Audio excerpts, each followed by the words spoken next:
श्रीमन्महागणाधिपतये नमः। लक्ष्मीनारायणाभ्यां नमः। उमामहेश्वराभ्यां नमः। वाणी हिरण्यगर्भाभ्यां नमः। शचीपुरन्दराभ्यां नमः।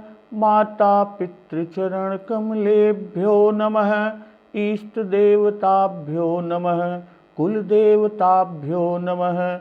ग्रामदेवताभ्यो नमः। स्थानदेवताभ्यो नमः। वास्तुदेवताभ्यो नमः।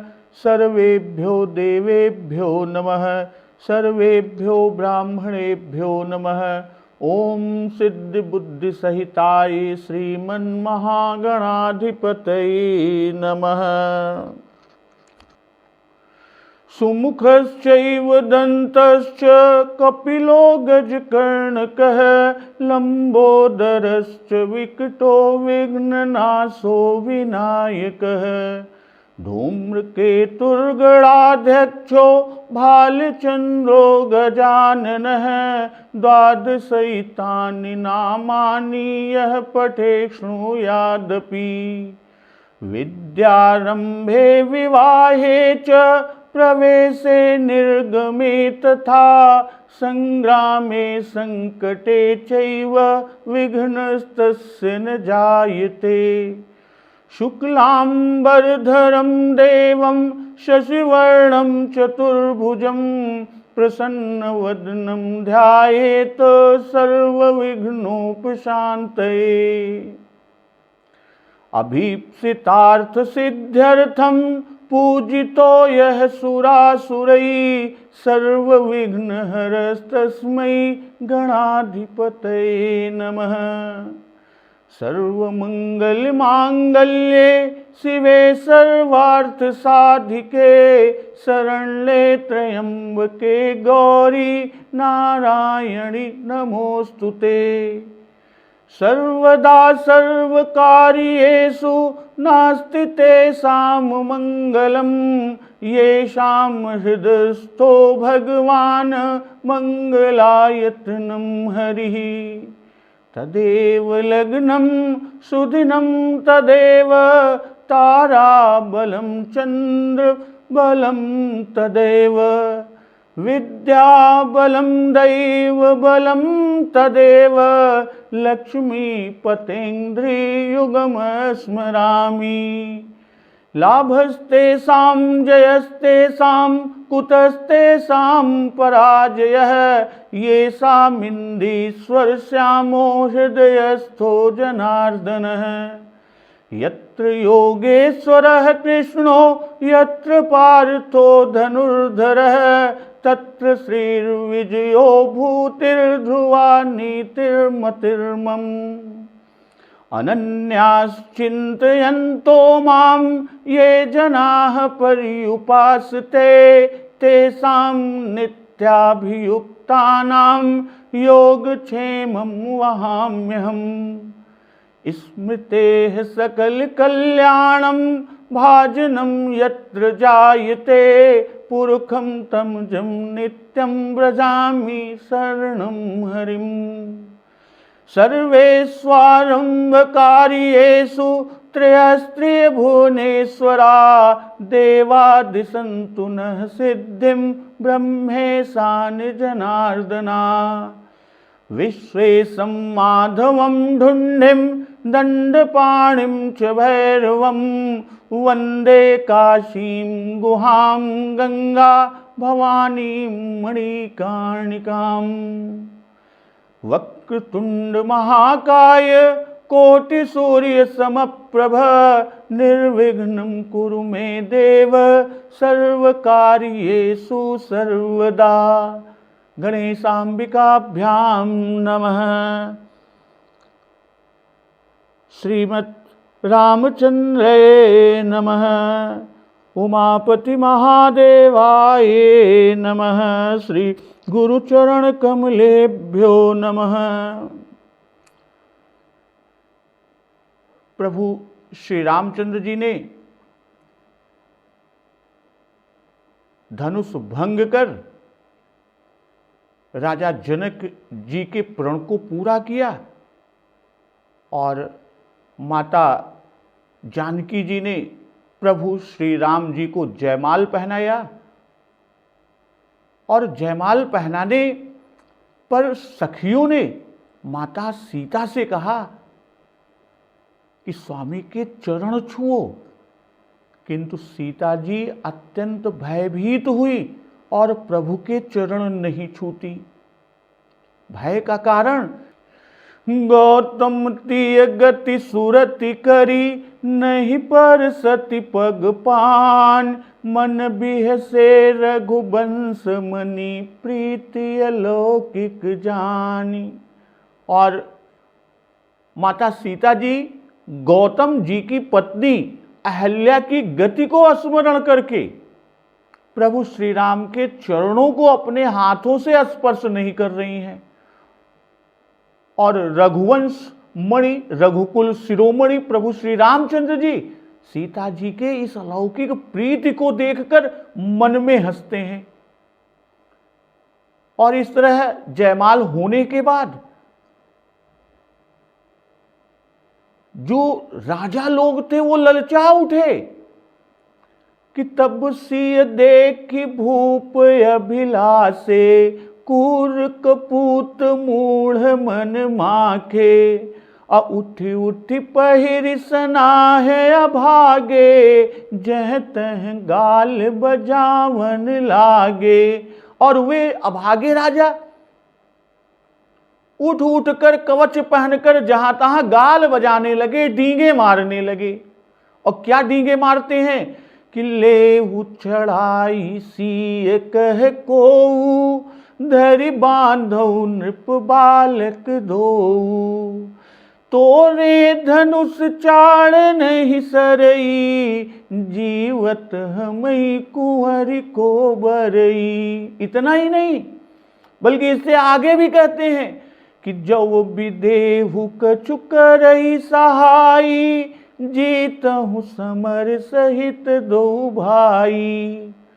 साधु भूप बोले सुनि बानी, राज समाज ही लाज लजानी।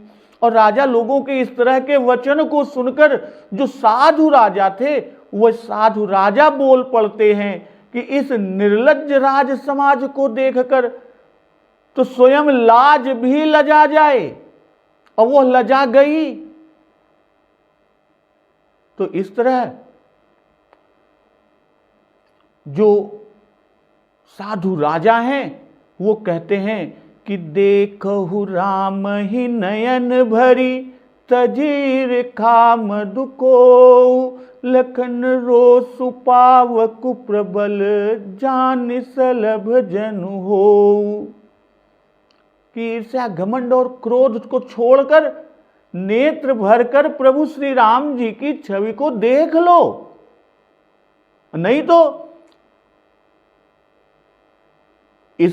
अगर आप ये नहीं छोड़ते तो लक्ष्मण के क्रोध की प्रबल अग्नि जानकर उसमें पतंगे मत बनो, नहीं तो जल कर भस्म हो जाओगे, राख हो जाओगे। कि साधु राजाओं ने पहली बार उपदेश दिया कि जगत पिता रघुपति ही बिचारी, भरी लोचन छबिले हु निहारी। तो वही उपदेश यहां फिर से करते हैं कि नेत्र भरकर प्रभु के दर्शन कर लो, कि नयन भर देखूं, कि ध्यान में भी जिनका दर्शन दुर्लभ है कि वे ही सामने प्रकट हैं, इसलिए उनको देख लो।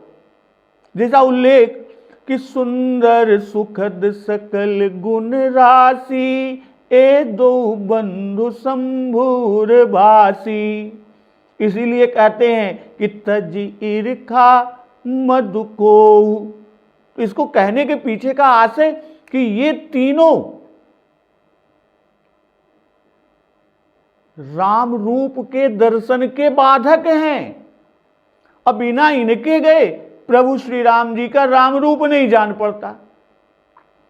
भाई असाधु राजाओं में अवगुण तो बहुत से हैं, पर बाबा गोस्वामी तुलसीदास जी इस समय इन तीन विशेष अवगुणों की बात करते हैं। भाई श्री राम जी से बैर ठाने हैं, यह ईर्ष्या है। अपनी बड़ाई का या अपने बल का मद है, और जानकी जी के स्वरूप में मोह है कि भय मोह बस सब नर नाहा। और माता जानकी जी ने जयमाल श्री राम जी के गले में डाला है, तो इनके हाथ से निकली जाती हैं, इसलिए क्रोध है। इसी से यहां इन्हीं 3 अवगुणों को बाबा गोस्वामी तुलसीदास जी ने कहा, भाई माख से क्रोध होता ही है, अभिलाषित वस्तु हाथ से निकलने पर भी क्रोध होता है।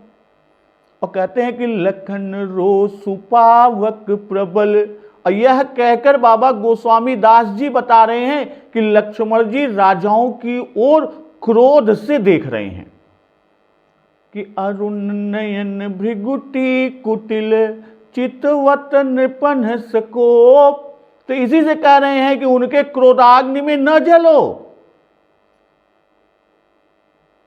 और यहां जानी का भाव कि पतिंगा दीपक या अग्नि का मर्म बिना जाने जलता है, और तुम सब तो जानते हो कि प्रभु श्री रामचंद्र जी ने ही मारीच सुबाहु की सारी सेना को क्षण भर में मार डाला, और जनक जी के वचनों पर जो क्रोध हुआ उसे तो अपनी आंखों से देखा है कि पृथ्वी भी कांप उठी।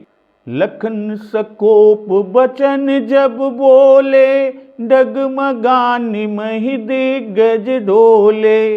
अन्ना भी जानते हो तो अब हम तो बता रहे हैं, तो हमारी सीख हमारे सिखावन को सुनकर तो जान गए,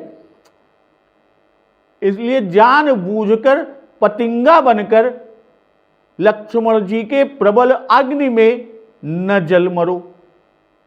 असलभ जन हो, सलभ का आरोप उन राजाओं पर किया क्योंकि पतिंगे कुछ कर नहीं सकते सिवाय जल मरने के, उनका कुछ पुरुषार्थ वहां चल नहीं सकता। भाई अग्नि कुछ उन्हें जलाने नहीं जाता, और ना ही जलाने की अग्नि इच्छा ही रखता है।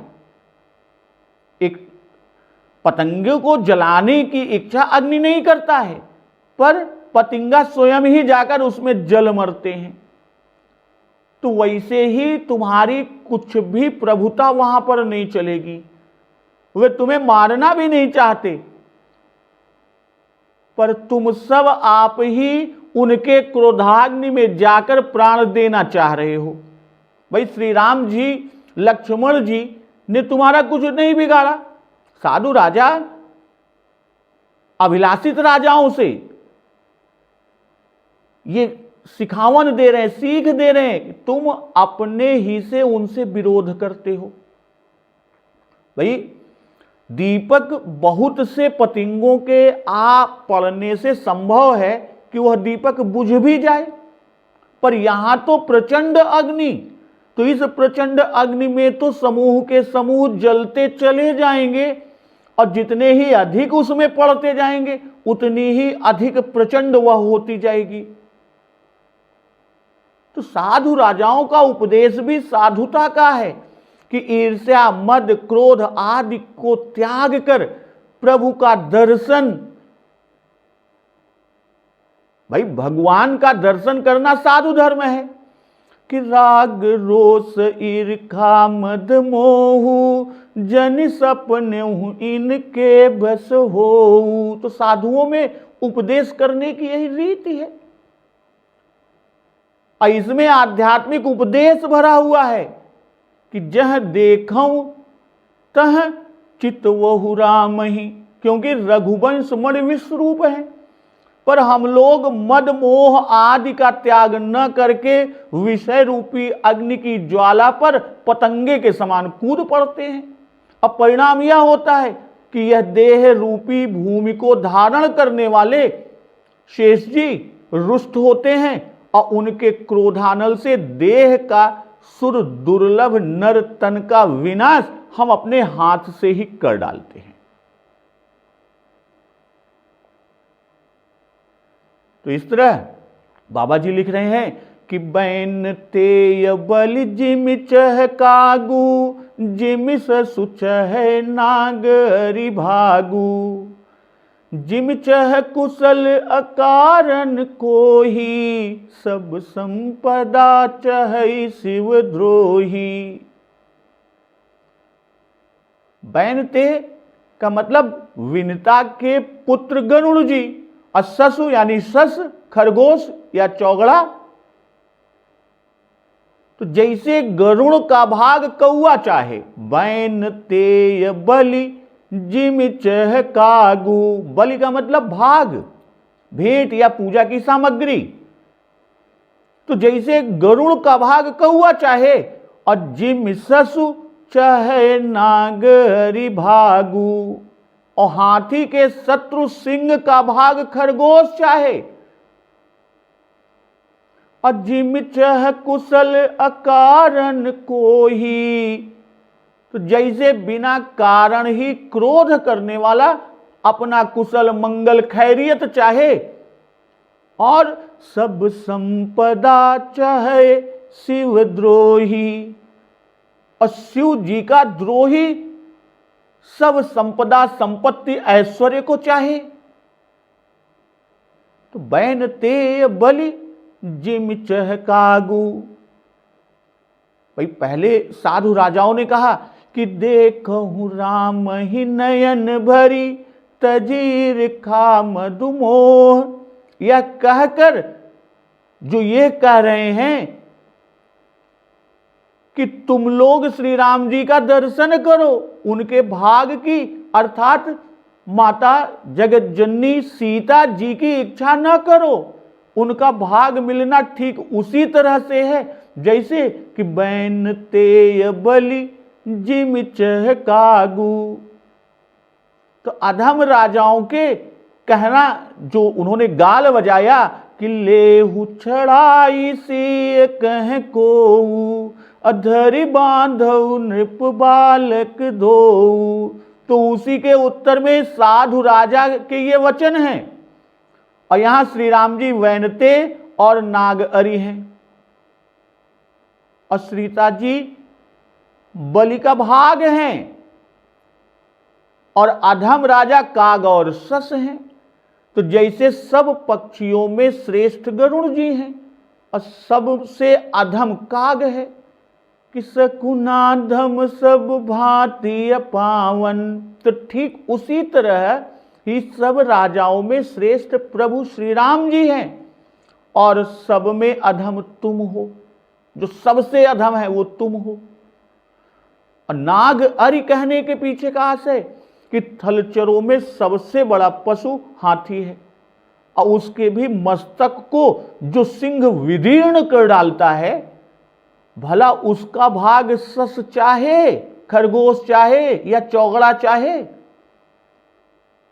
तो गरुड़ का भाग गरुड़ से छुड़ाकर जैसे काक चाहे कौआ, और सिंह का भाग सिंह से छुड़ाकर खरगोश चाहे। तो ठीक वैसे ही श्री राम जी से सीता को छुड़ा लेने की तुम्हारी बातें हैं जो कि असंभव हैं। भाई मृगों में सिंह मृगराज है, और वैसे ही पुरुषों में श्री राम जी पुरुष सिंह हैं कि पुरुष सिंह दो वीर। खरगोश सबसे छोटा पशु है, पिद्दी सा जानवर है जो बहुत ही डरपोक और अत्यंत कोमल होता है। जरा सा आघात लगने से वो मर भी जाता है। तो वैसे ही तुम सभी लोग अत्यंत क्षुद्र मनुष्य हो। तो कहने का जो आशय है कि जैसे बड़े का भाग क्षुद्र नहीं पाता बल्कि उल्टे मारा जाता है, तो वैसे ही तुम श्री जानकी जी को तो उनसे छुड़ा नहीं सकते, उल्टे काल के वश होगे। कि लेहु छड़ाई सी कह को। तो इसी से तुम्हारा पौरुष प्रकट है कि कौआ गरुड़ से छीनना चाहे तो पा नहीं सकता, कांव कांव भले ही करता रहे। जिम ससु चह नागअरि भालू। भाई श्री राम जी सिंह हैं, वन के राजा हैं, और सीता जी वधू हैं, और लक्ष्मण जी सिंह किशोर हैं, सेवक हैं। तो सिंह का भाग है गज, तो सिंह अपने पराक्रम से गजराज को विदीर्ण करता है। यदि सस उसके भाग की इच्छा करेगा तो गज स्वयं उसको कुचल डालेगा। यह दृष्टांत रावण आदि राक्षसों के लिए कि जे लंपट पर धन पर दारा ही ये निशाचर हैं कि जय राम रावण मत गज मृगराज कहा ही गया है। तो सिंह किशोर लक्ष्मण जी ही तुम्हारा विनाश क्षण भर में कर डालेंगे। और आगे दृष्टांत दुष्ट मानव राजाओं के लिए बाबा गोस्वामी तुलसीदास जी ने कहा कि जिम चह कुशल अकारण को ही सब संपदा चहई शिवद्रोही। अकारण को ही कि कारण पाकर तो प्रायः सबको क्रोध होता ही है। अब बिना कारण क्रोध करना दूसरों को बुरा लगने की बात ही है, इसलिए उससे कुशल कहां, उससे तो सभी से बैर और विरोध रहता है, तब कुशल कैसे संभव। यहां बाबा गोस्वामी दास जी अकारण को ही कहकर यह दर्शा रहे हैं, यह बता रहे हैं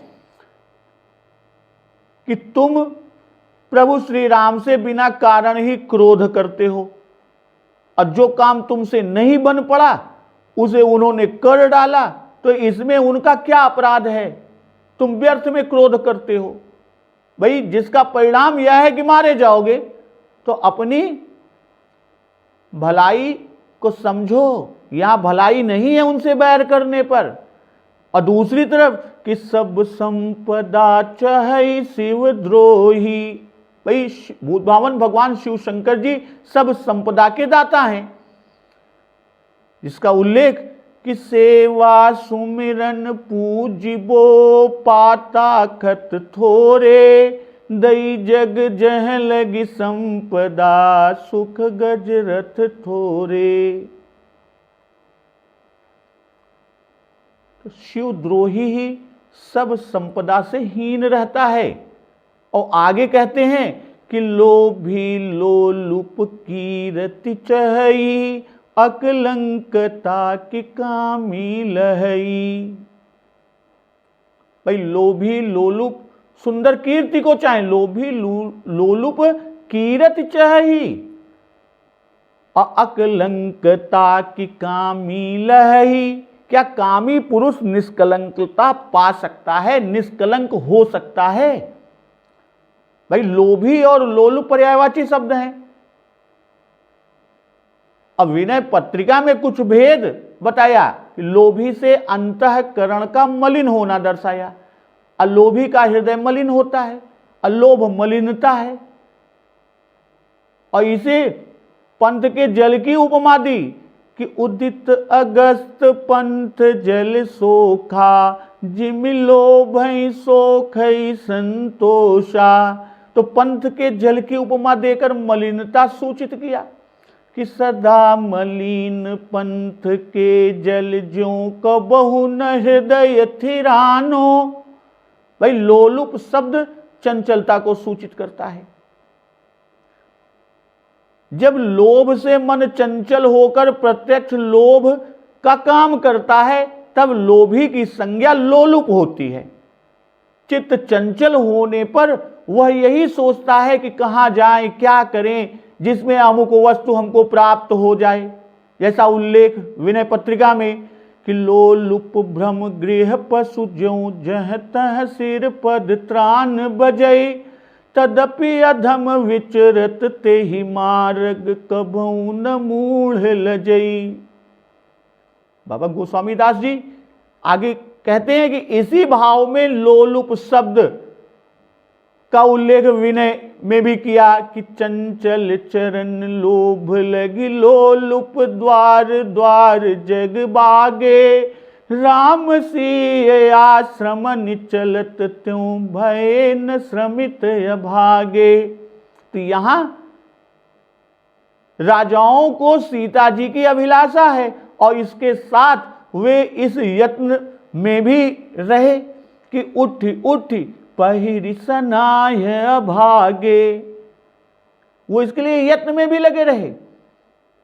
तो लोभी लोलुप कल कीर्ति चही, भाई थोड़ा भी लोभ होने से कीर्ति नहीं होती, उल्टे उसकी निंदा होती है कि अल्प लोभ भल कहे न कोऊ।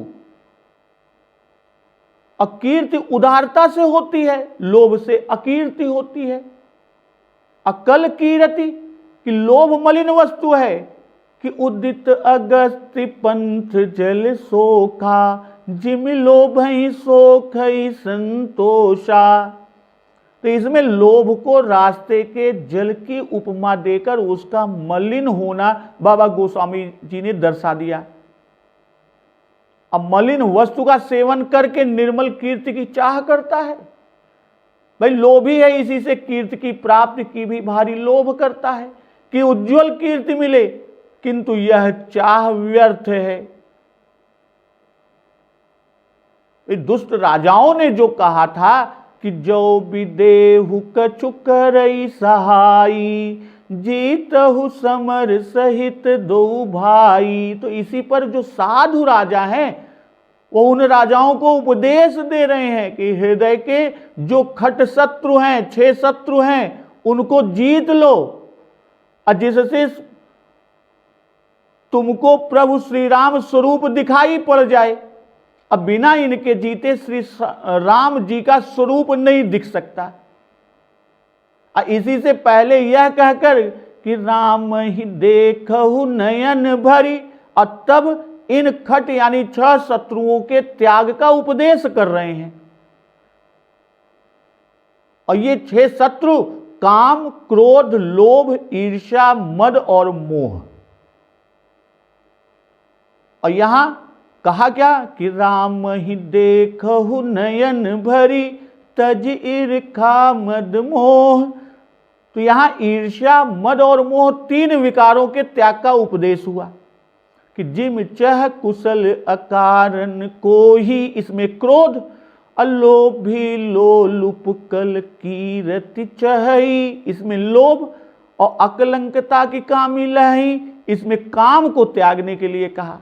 तो यहां इन खट रिपुओं यानी इन 6 शत्रुओं को त्यागने का उपदेश दिया साधु राजाओं ने। और कहते हैं कि हरि पद विमुख परम गति चाहा, तस तुम्हार लाल चुनर नाहा। जैसे भगवान के चरणों से विमुख सर्वोत्तम गति यानी परम पद चाहे, तो हे राजाओं तुम्हारा लालच भी उसी प्रकार का है, अर्थात श्री जानकी जी की प्राप्ति की चाह जो तुम कर रहे हो वह व्यर्थ है। भाई पहले भूप राजा जो साधु भूप हैं उन्होंने कहा था कि सब संपदा चाहे शिव द्रोही, और यहां कहते हैं कि हरि पद विमुख परम गति चाहा। भाई शिव जी संपदा के दाता हैं, पर सुगति के दाता भगवान ही हैं। तो तस तुम्हारे लाल चुनर नाहा कहकर 6 बातों को बता दिया। पहला कि जैसे गरुड़ का भाग कौवे को नहीं मिलता और सिंह का भाग सस को नहीं मिलता, वैसे ही तुमको श्री सीता जी की प्राप्ति नहीं है। और दूसरा, जैसे अकारण क्रोधी की कुशल नहीं, वैसे ही इस लालच से तुम्हारी कुशल नहीं। और तीसरा भाव कि जैसे शिवद्रोही को संपदा नहीं मिलती, वैसे ही लालच से तुम शिवद्रोही हुए, क्योंकि श्री जानकी जी शिव जी की माता है। इसीलिए तो शिव जी ने सती जी को सीता वेश धारण करने से ही परित्याग किया था, इसलिए तुम्हारी सब संपदा का नाश होगा। और चौथा भाव कि लोलुप लोभी कीर्ति चाहता है पर उसे मिलती नहीं, वैसे ही इस लालच से तुम्हारी कीर्ति का नाश है। और पांचवा कि जैसे कामी अकलंकित नहीं रहता, वैसे ही इस लालच से तुमको कलंक लगा। और छठा भाव, हरिपद विमुख की सदगति नहीं होती, और वैसे ही इस लालच से तुम हरिपद विमुख हुए। इसलिए तुमको परम गति की प्राप्ति नहीं होने वाली। तो ऐसी लालच से भरी भारी हानि, इसलिए सीता जी की प्राप्ति की लालसा को त्याग दो। तो यह उपदेश है, ईर्ष्या मद मोह काम क्रोध और लोभ त्याग कर शिव भक्ति करे, तब हरि भक्ति होती है।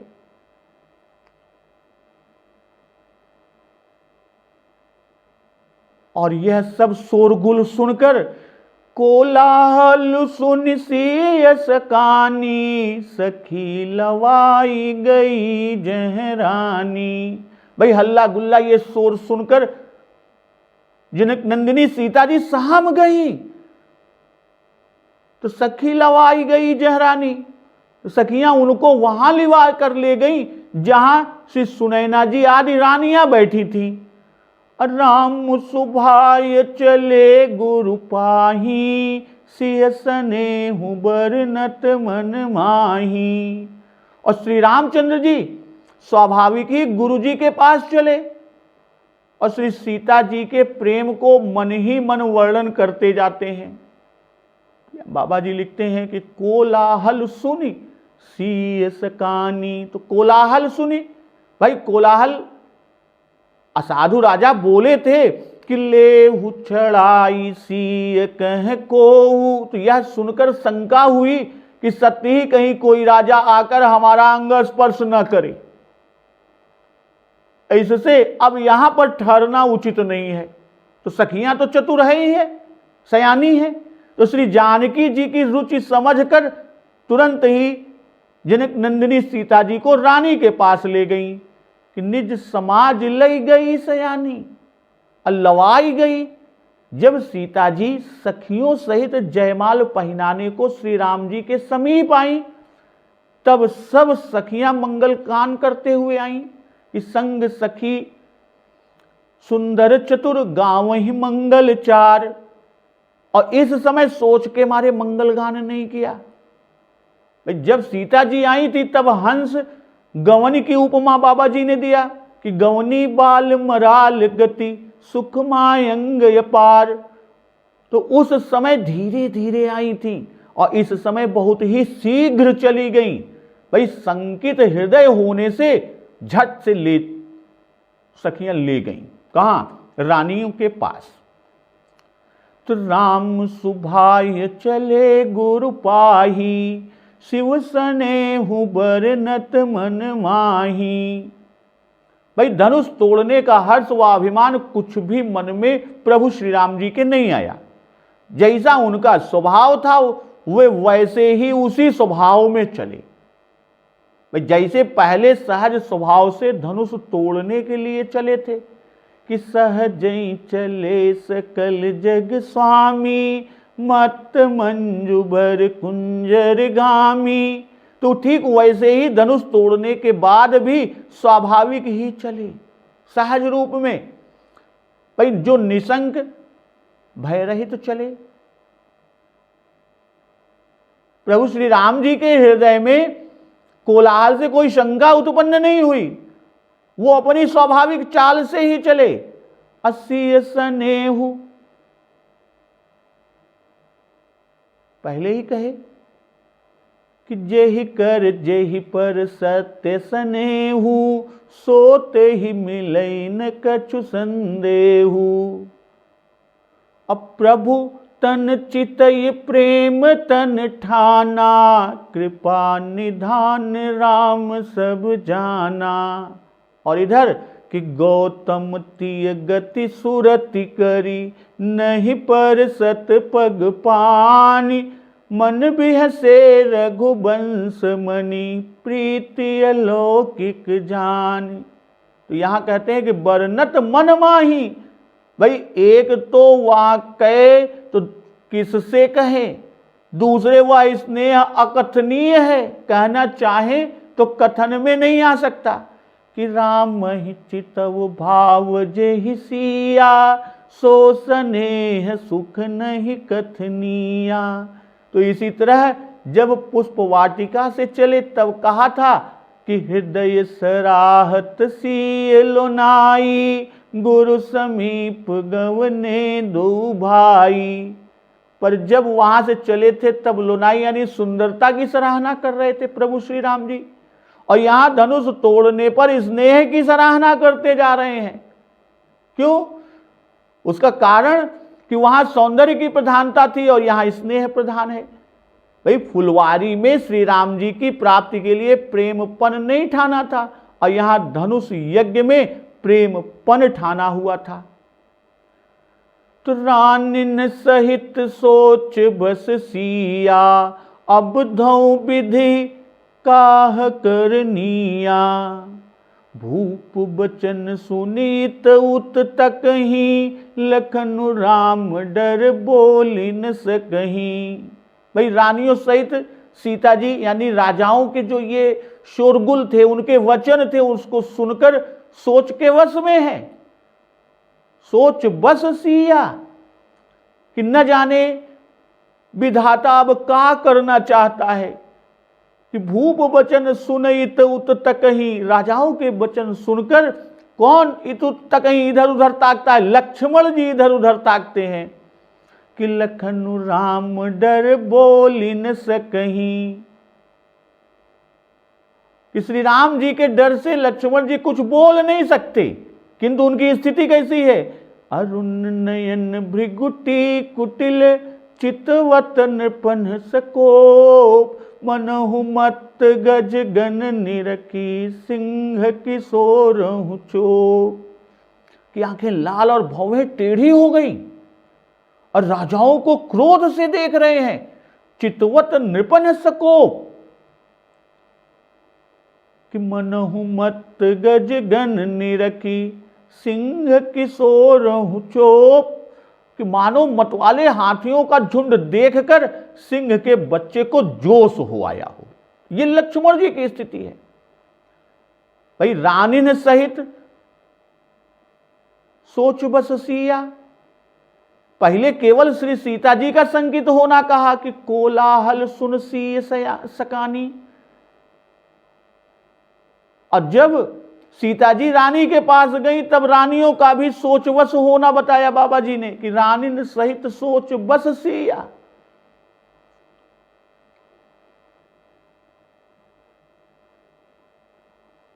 अब धौ विधि काह करनिया।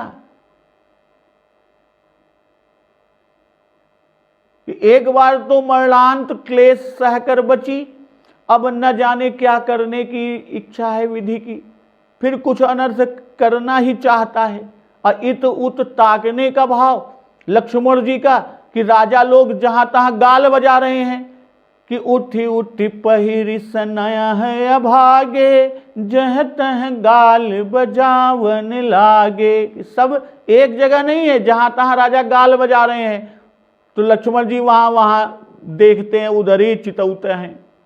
और तकहीं राजाओं के वचन सहे नहीं जाते, इत उत तकहीं, इसका एक भाव कि वचन सहे नहीं जाते, इससे राजाओं की ओर क्रूर दृष्टि से देखते हैं। और फिर रघुनाथ जी की ओर देखने लगते हैं कि आज्ञा दे, इशारा हो तो मैं भी इनसे निपट लूं, इनको देख तो लूं ये है क्या चीज।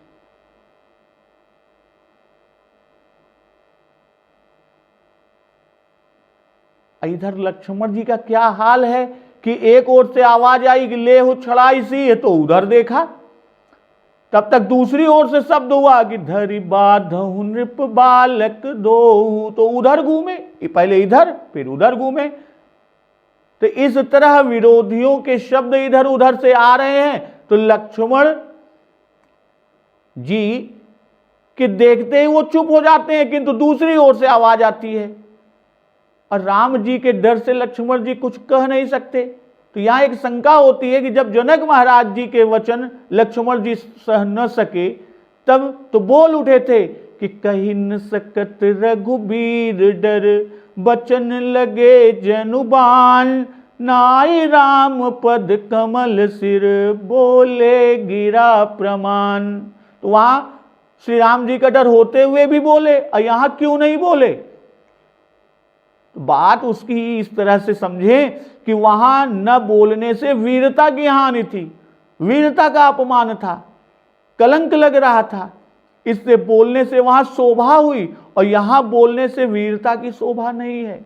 राजा तो तुच्छ हैं, इनको मारने से कोई शोभा नहीं बढ़ेगी। तो अरुण नयन भृगुटी कुटिल चितवत नृपन सकोप, मनहु मत गज गन निरकी सिंह किशोर ही चोप। भाई अरुण नयन भृगुटी कुटिल ये क्रोध के चिन्ह है कि भृगुटी कुटिल नयन ऋषि राते, इधर मत गज गन निरखी। कौन? सिंह किशोर ही चोप। तो सिंह का बच्चा मतवाले हाथियों पर चोट करता है, और सिंह के बच्चे को देख हाथी स्वाभाविक रूप से डरता है। भाई राजाओं को हाथी और लक्ष्मण जी को सिंह किशोर कहा बाबा जी ने, कि लक्ष्मण जी को देखकर सभी राजा भयभीत हो गए कि कंपहि भूप बिलोकत जाके, जिम गज हरि किशोर के ताके। किष्किंधा कांड में बाबा जी ने इसका उल्लेख किया। और सिंह किशोर ही चोप, कि सिंह का स्वभाव है कि मतवाले हाथियों को मारता है। वैसे ही सब राजाओं को मत देखकर लक्ष्मण जी को उनको मारने की इच्छा हुई। लक्ष्मण जी किशोर हैं, और किशोर सिंह को हाथियों के मारने में बड़ा उत्साह रहता है। इससे लक्ष्मण जी को बाबा गोस्वामी तुलसीदास जी ने सिंह किशोर कहे। तो इस तरह धनुष यज्ञ से स्वयंवर प्रकरण आज यहां पर समाप्त होता है। अगले दिवस पर हम लोग परशुराम रोष और परशुराम गर्व दलन प्रकरण का श्रवण अमृत रस पान करेंगे। तो एक बार जोर से बोलिए सियावर रामचंद्र की जय, पवन सुत हनुमान की जय। जगत जननी मां जगदम्बा की जय, गुरुदेव भगवान की जय। उमापति महादेव की जय। जय श्री राम।